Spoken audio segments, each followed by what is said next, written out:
as usual, a lot of give us a lot to think about. So what I'll do is I'll open up the floor, maybe take questions in groups of 3. Can you please identify yourself, and then we can take it from there. So, questions, please.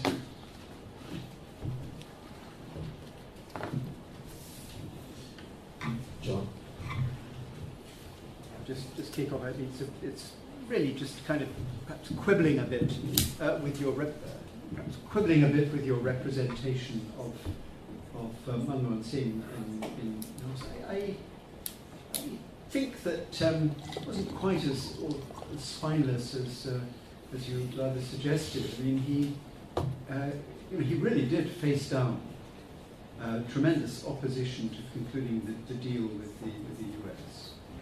And I can't remember who it was. It was the former editor of The Economist who, at some point, described George Bush's visit to Delhi as being an event that was not like Nixon going to Beijing, but an event of considerable significance.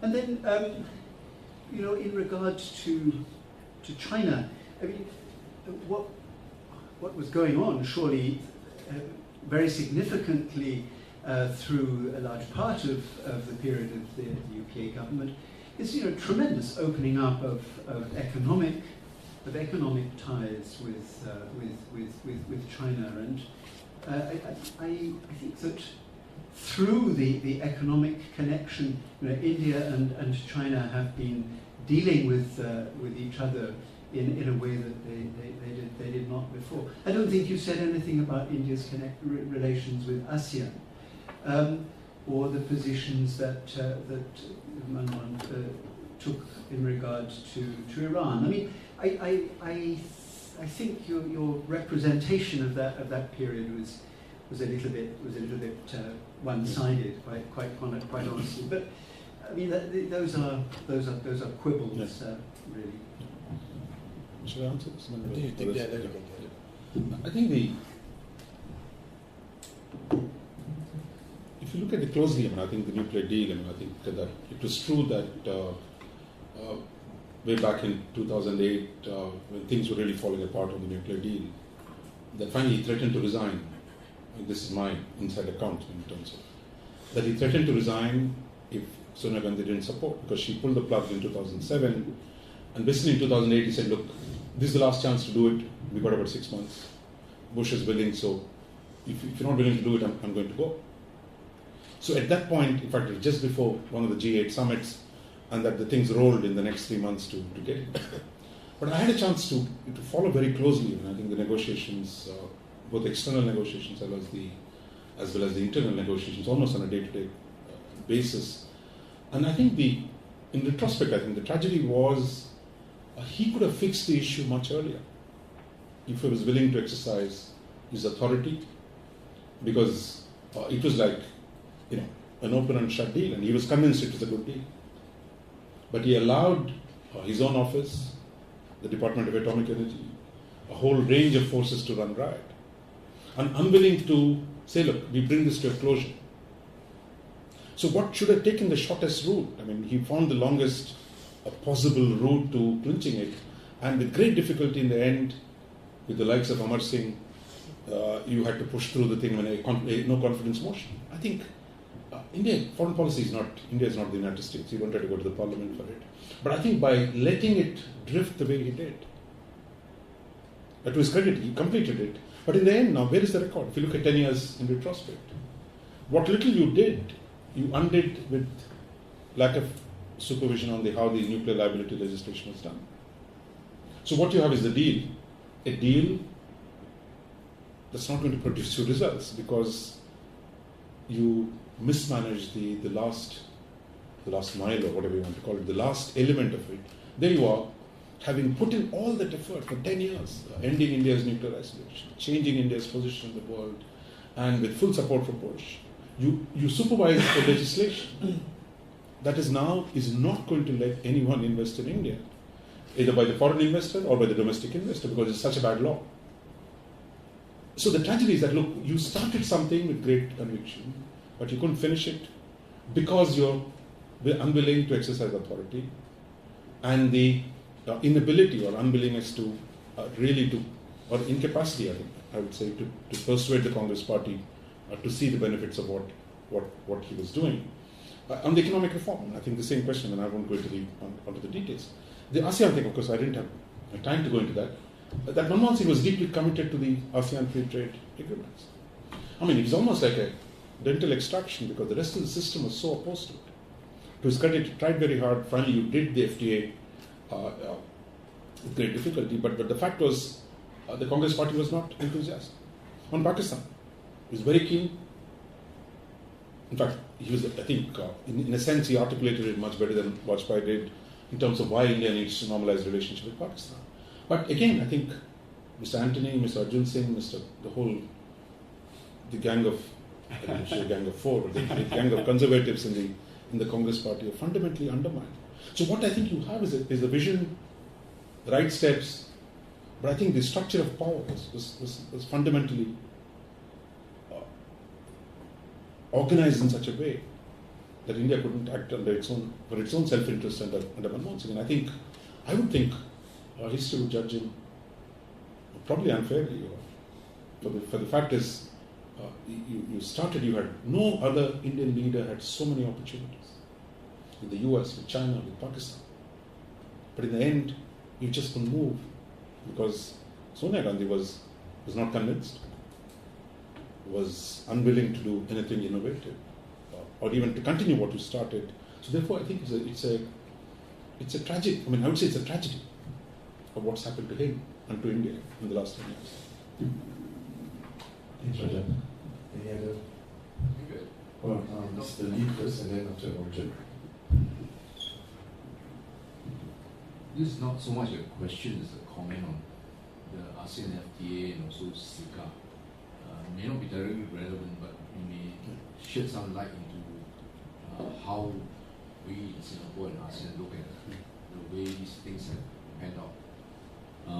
I think when SICA was formed, or rather negotiated, I think one of the things we told the Indians, and probably this was the one that helped us clinch the deal with India, was that we told the Indians that actually, I mean, this is probably going to be your first FTA, and will be with a very small country, it's a very small market, so you're not going to lose very much, and so that's how we concluded the deal.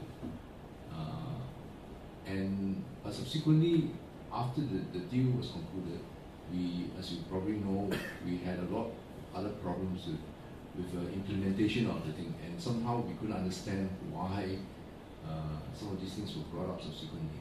So it was very difficult to do SICA too. And in the midst of this, we have had the ASEAN FTA. And again, the same thing, we actually told India that actually you're dealing with not a very big group of economies, much smaller than India in size, and it will be beneficial for you to have this FTA as a demonstrative that you are open to dealing with others. So basically, I think from my own looking at the way this has been done, there is a general reluctance of India under the UPA 1 and UPA 2 to actually deal with the rest of the world in economic matters.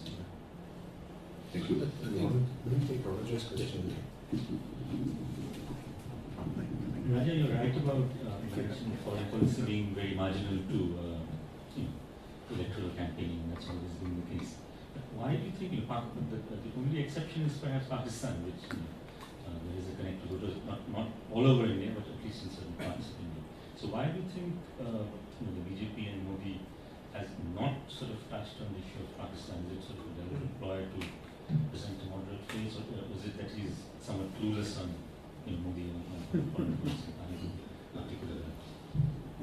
I think both the questions. I would say I agree with you. I mean, I think the source of the problem. I think again you have to go back to the Congress Party.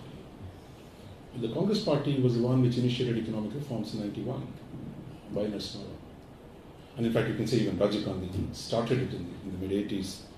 Actually, Montek and all this, the whole bunch of people who initiated this. But in retrospect, I mean, it could be too harsh in my judgment. I think John might have something to say.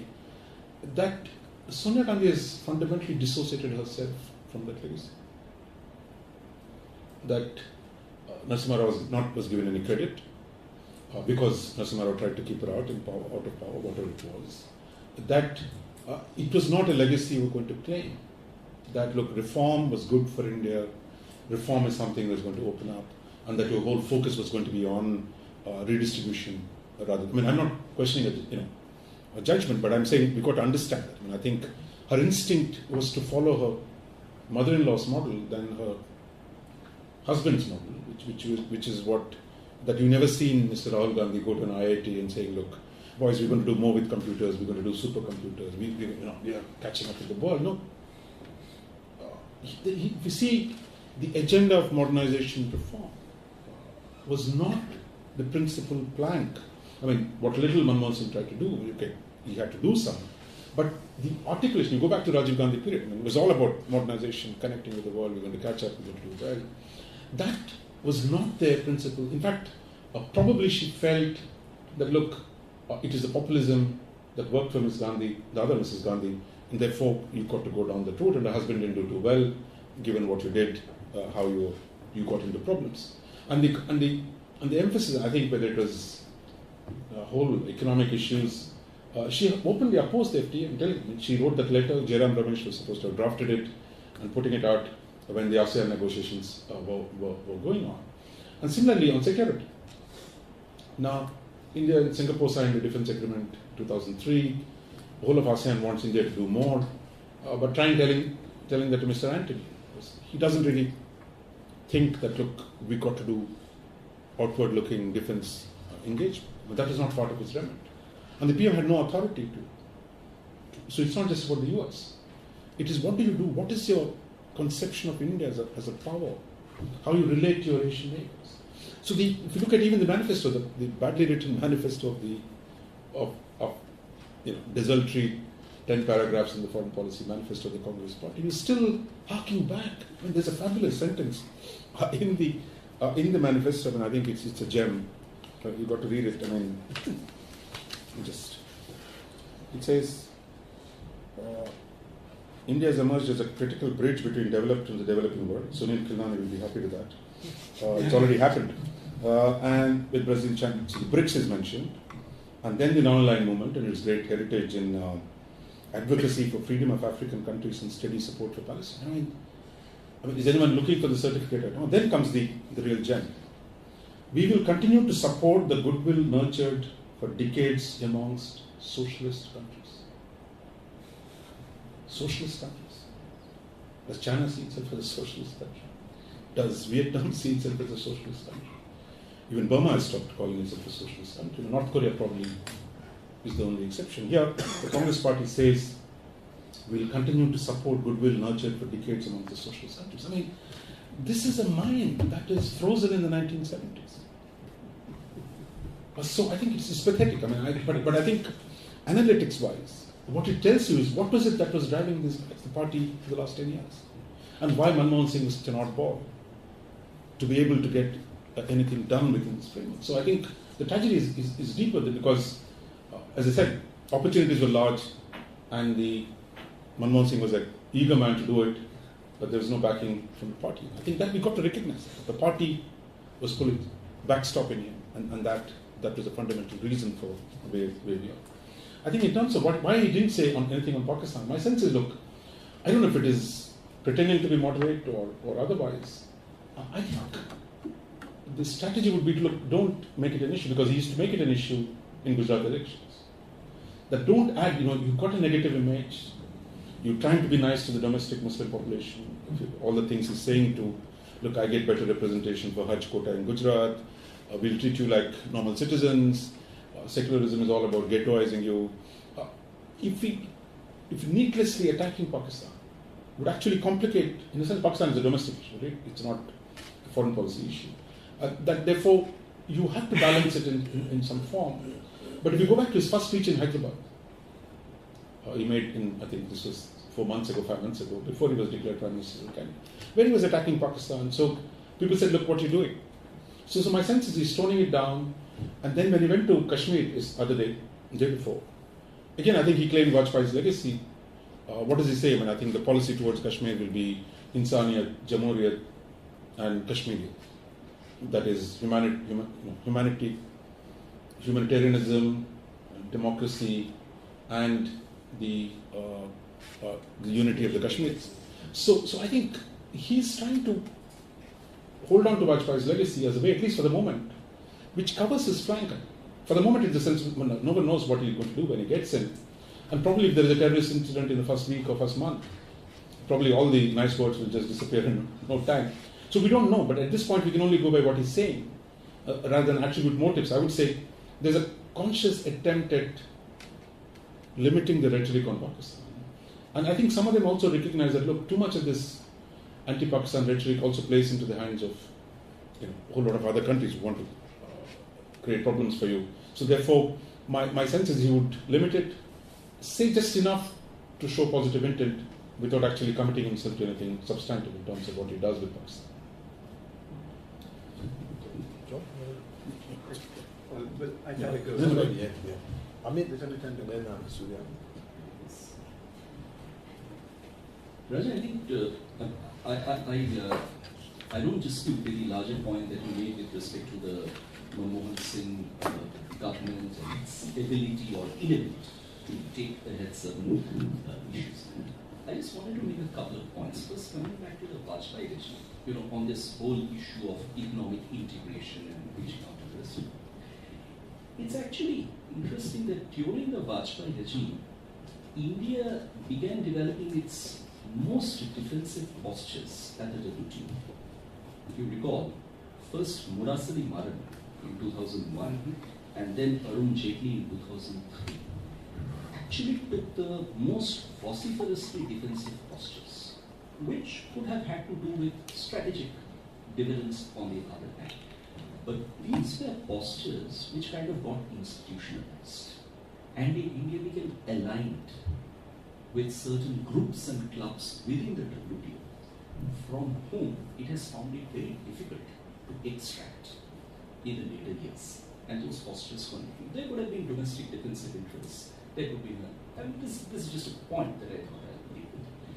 But I think the second point that you make with respect to Manmohan Singh, and I think the point that you're trying to make is that Manmohan Singh had a particular understanding of how India's economic benefits and national interests should be maximized, and his limitation was that he was unable to carry his constituency with him. I think this is where I take your point. I think this is where, when we look at subjects like the India-ASEAN FTA, the fact of the matter is that yes, he definitely was very much in favor of it, but he was unable to convince the rest of his party or other people to come along with it. I think this is where he was a failure as a statesman. He could not show that political maturity, he could not convince the constituencies about the political benefits, and obviously there were divisions within his party.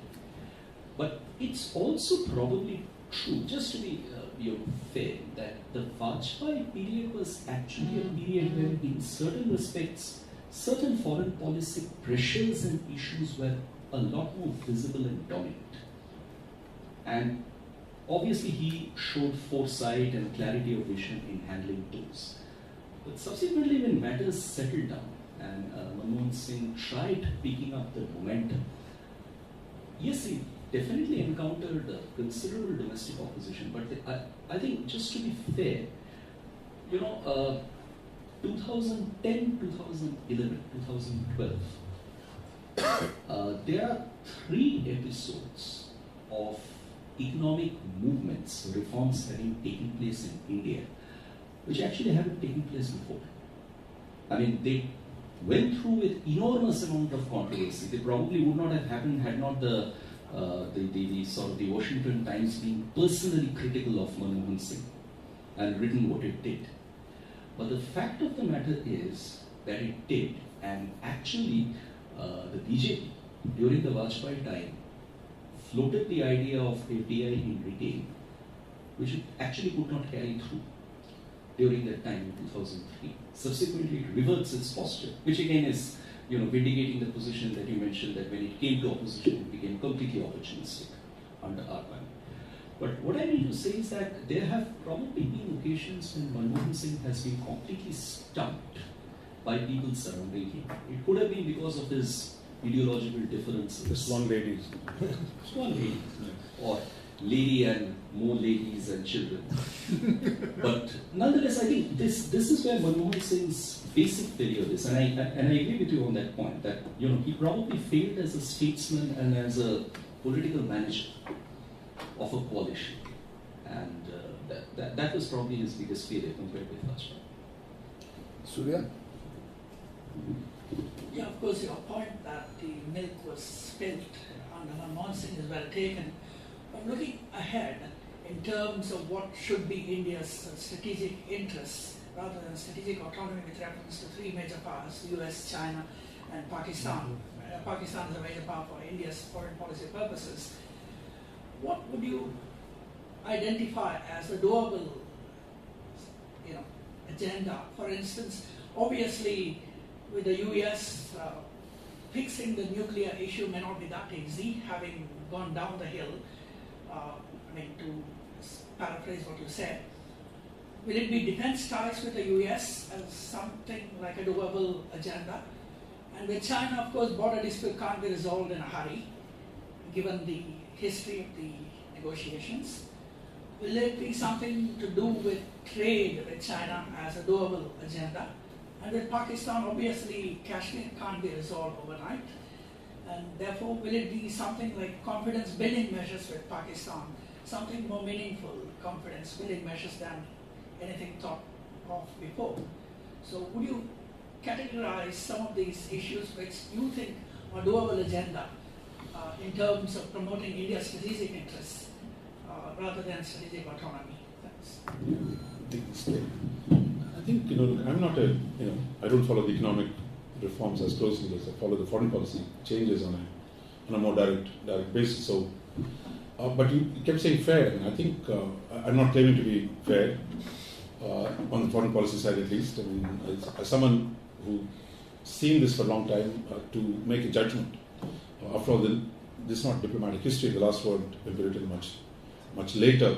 But I think the source of the problem, I think, whether it's economic or foreign policy, again, I think I come back to the central political point, that it's the diarchy, that she had the power without responsibility, he had the responsibility without power, and that this conundrum could not be sorted out. That is, on the question of reforms, I mean, if Pranab Mukherjee as a finance minister does not owe his presence in the cabinet to Mr. Manmohan Singh, then, Manmohan Singh is a figurehead. That you allowed a system where each cabinet member was free to do what he wanted. So it didn't matter whether he had a commitment to reform or not. So the power structure, and I think the source of it was the power structure. The problems were in the power structure. The breaking down of the Westminster model and the breakdown of the bureaucratic system as well. Because what this government did was, I think the Prime Minister's office has never been as weak. If you go back to, from the time it became a great institution under Indira Gandhi, that essentially, if the ministers are not loyal to the Prime Minister, the bureaucracy that works under each minister is also not loyal to the Cabinet Secretary, the National Security Advisor, whoever is the Prime Minister inter pares in the system. So I think the structure, I think that is the source of the problem. And the second was the worldview of Sonia Gandhi in the Congress Party. I think that was a deep source, and I think Vajpayee also had similar problems, and you're absolutely right.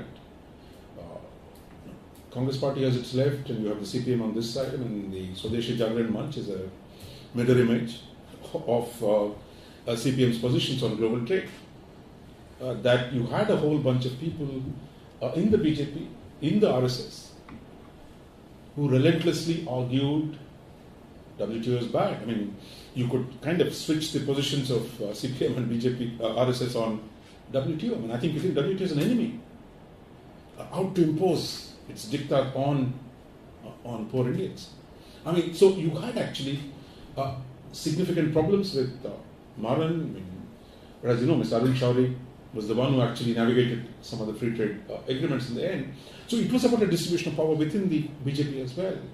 And more structurally, I think, as you began your reforms, the question of look from a closed economy to an open economy, when the new Washington consensus was demanding things that you're not ready to give.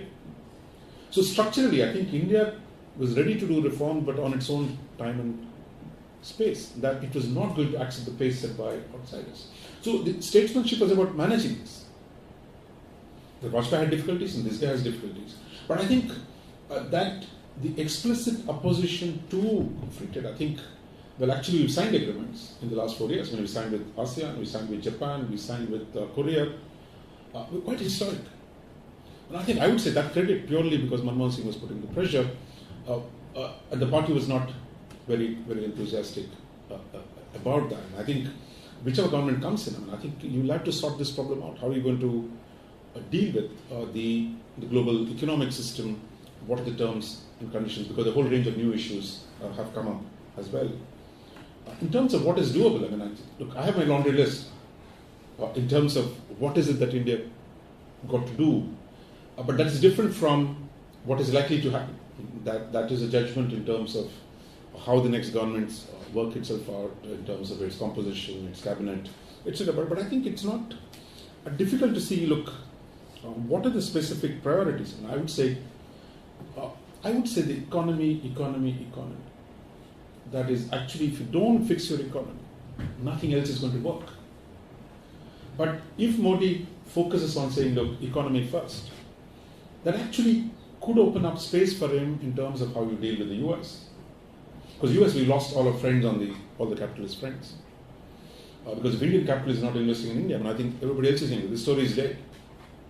So if we show the trajectory that, look, India is on a growth path, India is back in the game, you'll take care of half of the problems with the US. I'm not even talking about nuclear defense and all that stuff. The first is you have to show, look, you matter. So I think if the economic reform works well, the US, many of the problems with the US can be dealt with. And similarly with China and Japan, both of them are willing to today come and invest massive amounts in Indian infrastructure. But what we had seen in the last few years is Mr. Rahul Gandhi actively preventing industrialization. I'm not saying it's right or wrong. You go to Odisha and say, look, I'm a Sipahi for the tribals. You do the land bill, make it ever more complicated for Indian business. Now, how do you reverse some of that? That's what the problem. So, but if you generate growth, then I think you have room for doing things with China, with Japan, with everyone. I would say even with Pakistan. That if you emphasize an economy first strategy, stop talking about Pakistan being evil, Bangladesh, all this stuff, and say, look, India's interest is in lifting all boats in South Asia. That will create the space for you to do things because some of it, hard work has already been done. The trade liberalization map has already been worked out. If Manmohan Singh had gone to Pakistan, probably you would have got that done at that point of the time with Zardari, but he didn't go. So there are a lot of low-hanging fruit in the neighborhood which you can do, like for example with Bangladesh. The agreements are ready to sign. Now, if Manmohan Singh had a problem with Mamata Banerjee, I hear that Modi has a problem with the BJP in Northeast. They're as crazy as the others who oppose this treaty, which is fundamentally, oh God, we're losing 900 acres. Now, which is a completely wrong perception of that a 4,060 kilometer border is being finally finalized. That your strategic flank to the east is going to be regularized. In the face of it, you have small men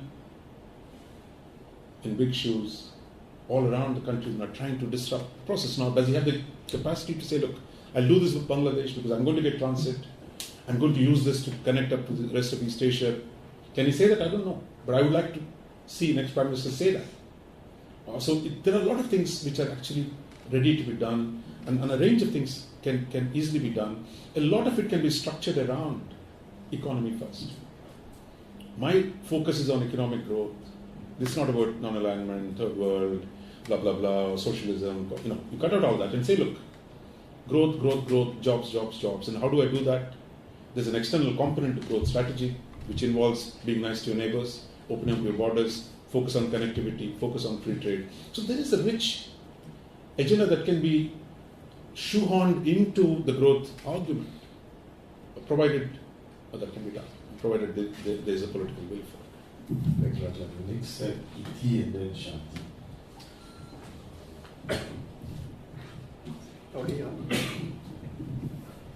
Thanks, Raja, for lots of very clear statements, I think, which really helps to think through the last 20 odd years, I think, in a nice way.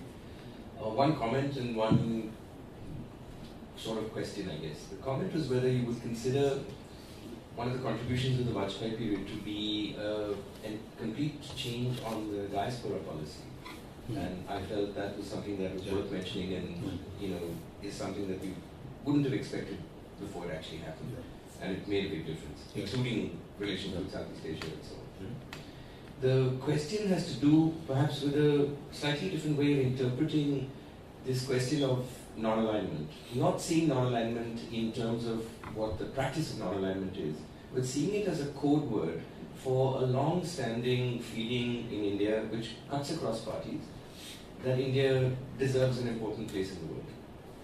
You can reread the BJP period as being pragmatic in the way that you have, correctly so I think, but it also I think brought with it a sense that India was now willing to accept a junior partner position in a variety of international arrangements, particularly in relation to the United States. Now, I think that may be as good as we can ever do. But on the other hand, I think there's always been resistance to that idea from all sides of the political spectrum, because we've had this illusion that India should be playing a more important role and actually doesn't have the credibility or the resources to do it. But nonetheless, that feeling has never quite gone away. Where do you see someone like a Modi stand on this? Because I can see him actually being unwilling to accept sort of, I don't want to say second class, but number two position in relation to, for India, in the way that actually Vajpayee I think was much more willing to do. I see him being much more, imagining India as sort of, a great power. And so I'm wondering whether that might be a little bit of a source of contradiction coming up in the future if he becomes Prime Minister. A gap between his vision of what India should be and a pragmatic sense of what India can actually achieve. Thanks, Prof, for a very insightful presentation. My question primarily is looking at the issue of the strategic autonomy per se, given that there's been the problems associated with structural challenges which you mentioned. There's also need to understand the structure agency debate of how things are going to evolve. And given the fact that India doesn't take a position on certain issues, is not really a policy. And that has been a kind of sign point of the Indian foreign policy. So how do you see things evolving with the new government, given that strategic autonomy is important? And the second issue is in terms of the economics driving the foreign policy per se. Does it come to a situation where the foreign policy goals of India are just driven by the neoliberals or the economic agenda, and India doesn't take any principled position when it comes to a global high tech? I think on diaspora, yes, I think it's a good point. I mean, I think it's actually the whole expansion of the debate, the OIC, the new cards for the giving more, because I think the BJP had a fairly big constituency abroad, I mean, in the US especially, and probably in this part of the world as well. So I think they've cultivated that quite imaginatively in Wales now. Congress is doing in fact, the manifesto, there's a word about diaspora, I think, protecting Indians overseas. Yeah, it's more of Indian labor abroad rather than diaspora being given more rights. But I think the BJP certainly did quite a bit, and I think I would say in a sense that issue, I think it's an interesting one, because you saw them being mobilized for example, in the nuclear deal with the Americans, in ways the role that the Indian community in the US did in mobilizing support in the Congress for getting the deal through. But I think even they are disappointed. I mean, I think at this point, I mean, in a sense, what's happened last 4 years. But the problem is also, you've got to ride the diaspora, but not let the diaspora ride you. So how do you find that balance? You can't merely just accept all the demands. But I think Modi has such strong support abroad. I think he'll need to think through this in one way or the other. But I think, my problem with this non-alignment, junior partner, strategic autonomy argument, look, I mean, what is it that the US has asked you in the last 10 years? that would make you a junior partner. So look, when this is this is like, who's the guy in Catch-22? I mean, Rosarian. That the paranoid, of course, paranoid have enemies. But if you say, look, the whole world is out to get me, West is out to get me, US is out to get me, if that is your mindset, when I could understand that mindset and how this whole argument comes from, both on the left and the right. In fact, what the leftists say, what the RSS guys say, it's exactly the same. Where the nativists, the liberal leftists, all have, look, US is out to get us. But my argument is going to be this, which is, look, for a whole 3 generations of Indians from the mid-40s, we've constantly dealt with this theme of American power. Because American power is the overriding, constraining, limiting influence on India's aspirations. But I wouldn't blame anybody outside, because we did enough damage to ourselves, and we didn't need Americans to. They didn't stop us from economic growth, or they didn't stop us from doing things we wanted to. But I think this whole imaginary that the US power is the principal external constraint on India's global aspirations. Assuming that is true. Today, I think in the next 20 years, you're going to confront a weakening of American power. That it is not today American strength in Syria that is being debated. It's not today American strength in Ukraine that's being debated.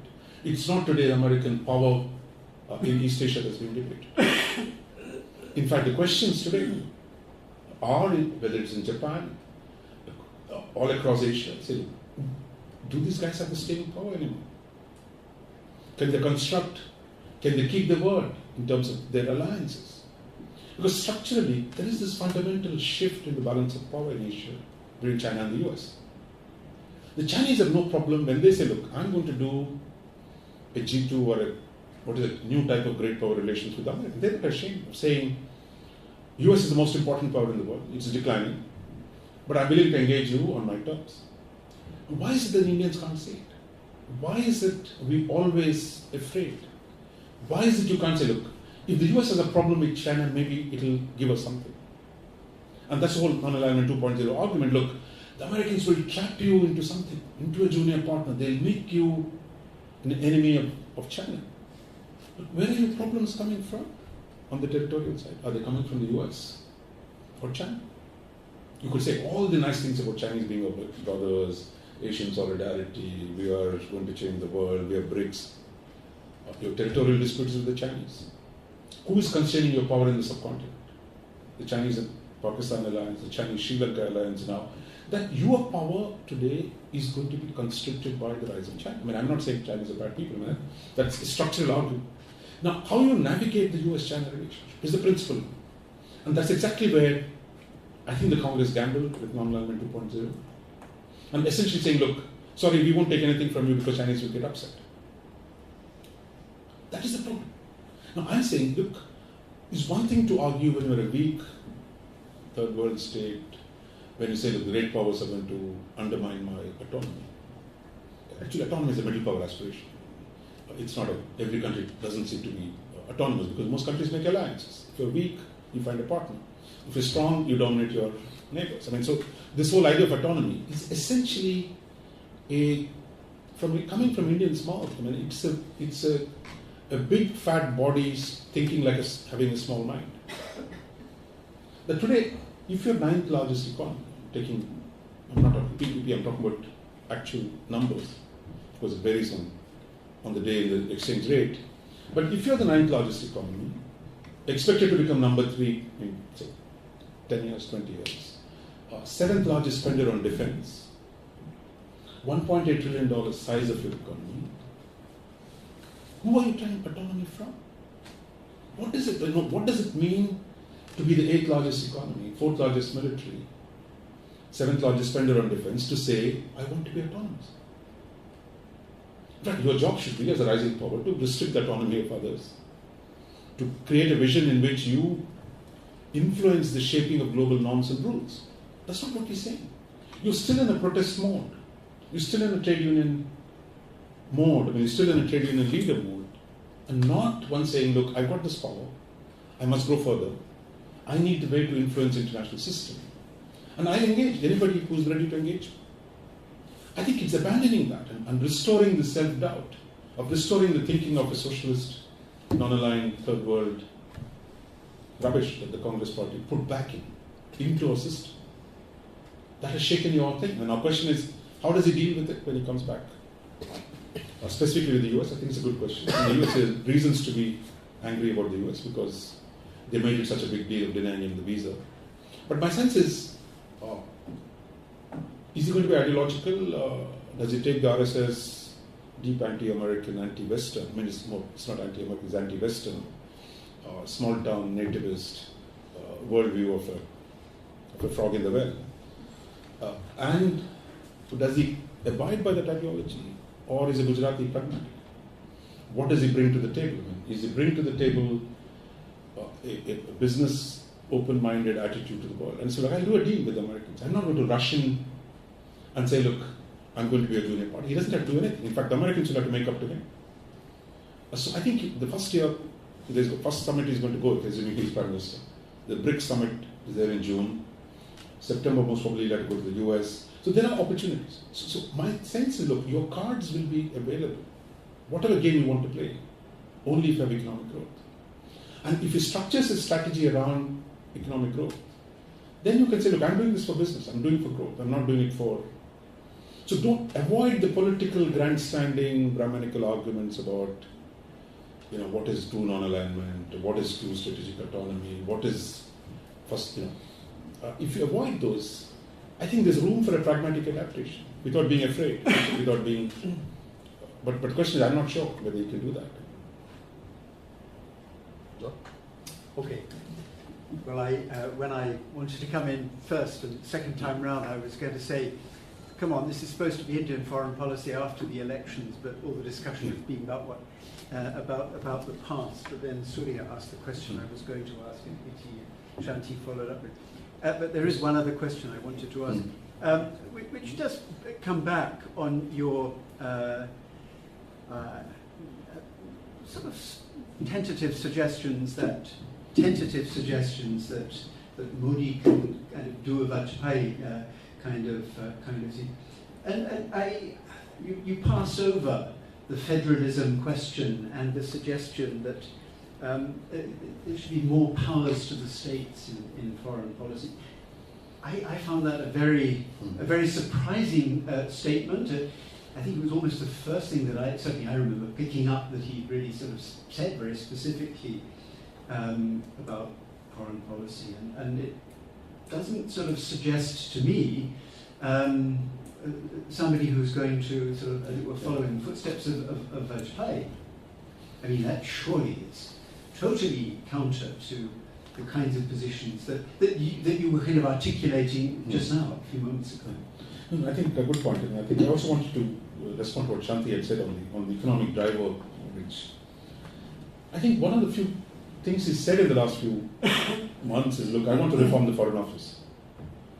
The pinstripes are too focused on politics and they don't understand economics, so I'm going to make it more economics oriented. In fact, they were debating idea that, look, you must merge the commerce and the Foreign Office together into a single department, like Australia has it, but not, I don't know how many other countries have it. Big countries, I'm not so sure. But the idea that even 2 days ago we were supposed to have spoken somewhere, essentially saying, look, this whole thing is going to be, foreign policy is going to be, diplomacy is going to be about economics. So I want these guys to promote Indian business, open Indian markets for India. Now, how much of that, once you sit in, the bureaucrats, Indian permanent bureaucracy knows a way of calming rough, anyone who comes into power and goes in a short while, they know how to subvert, so most probably they will. But I think at least they're debating the ideas in terms of, so it depends on how strong he is. If he's very strong, he can push through some things, because initially it will be long live the king. So he can get a few ideas moving, for example, especially if he builds it around an economy first argument,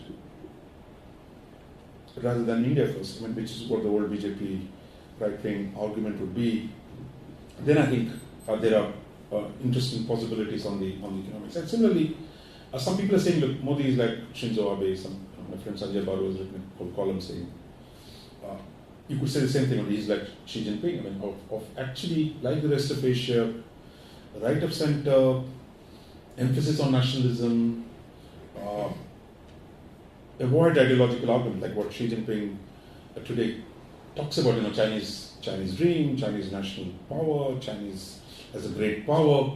So I think there is a framework in which you can construct a story about India, or a way of mobilizing, which would then dampen the ideologues on the left and the right. I mean, if you say, look, if you can mobilize that nationalism, the critiques, or a range of things, and if you can do some few good things with Pakistan, for example, will shut up a lot of people who oppose you on the US. So I think there is room for doing things if there is sufficient strength and reasonable imagination. But at this point, you can only speculate in terms of how an economy-first foreign policy would unfold. I think the point you made on federalism is absolutely right. BJP is a centralizing force.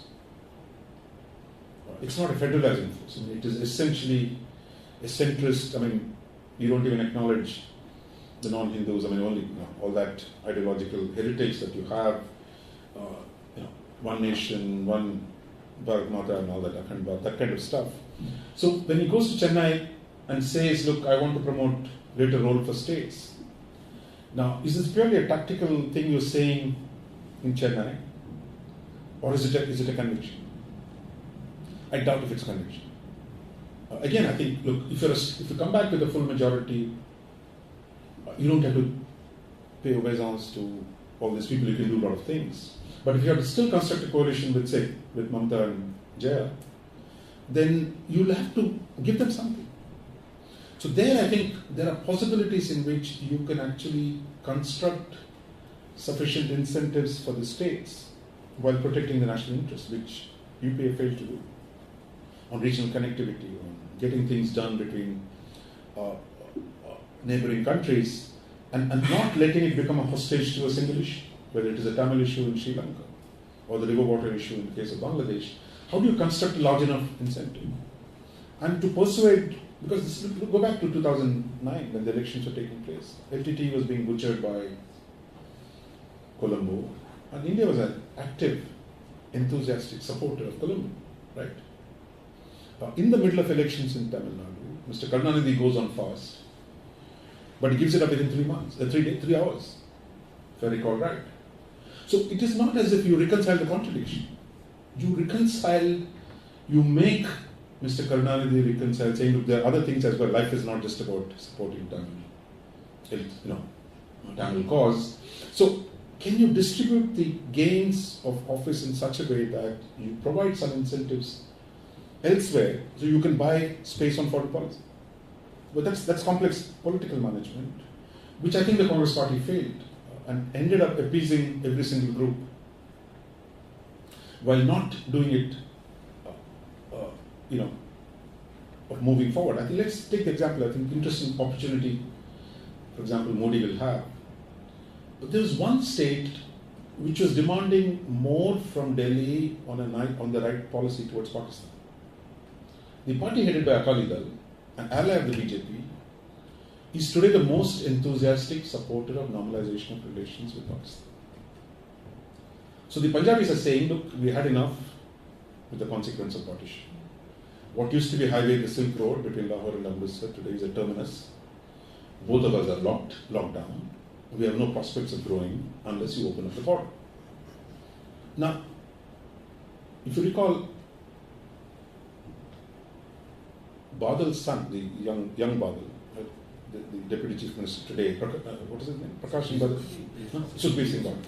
If you see, just look at his reports of his visit to Pakistan in December of 2012, saying that, look, we got to work together, we'll do more things, let's open up the border. So you have BJP ally in total opposition to what Advani was saying in Delhi, is saying, look, we want to do things with Pakistan. Because January 2013, the beheadings happened, Mr. Manmohan Singh is so panicked into saying, look, business can't be done as usual, and actually you undermine the Commerce Minister's visit that was about to take place. Now tomorrow, if Modi has to find an entree into Pakistan, then you have a perfect partner, Akali Dal, saying, look, instead of talking about Delhi, Islamabad relation, say, look, let's do more between the states. So there are places where actually you can do things even against the standard narrative of foreign policy, which is hardline on Pakistan, everything, like even this says 2611, till you solve 2611, I'm not going to do anything with Pakistan. Now Modi comes, look, he's not the guilty party of 2611. He doesn't have to say, I'll do, he can say, look, I'm looking for a fresh framework. And who better than to do than Akal? So I think there are, like similarly in the Northeast, today most of the Northeastern states, except Mamata Banerjee, they all want more cooperation with Bangladesh, more opening up. So there are ways in which you could play the game on the flip side, provided you have the strategic imagination. But you still, the trick is how do you centralize while seemingly you leverage the states to achieve your objectives. It's quite a trick to navigate, but it can be done purely from analytics, right? But politics we don't know. So last question. Okay, leaves me with the task of thanking Raja. As usual, very clear. Some of the topics he takes on look very complicated. Yeah, look very complicated, but once he's done with them, you never realize that you want to look at some of these topics the way he does. So thank you again, Raja. And I'd like to invite all of you outside for coffee and tea. Thank you.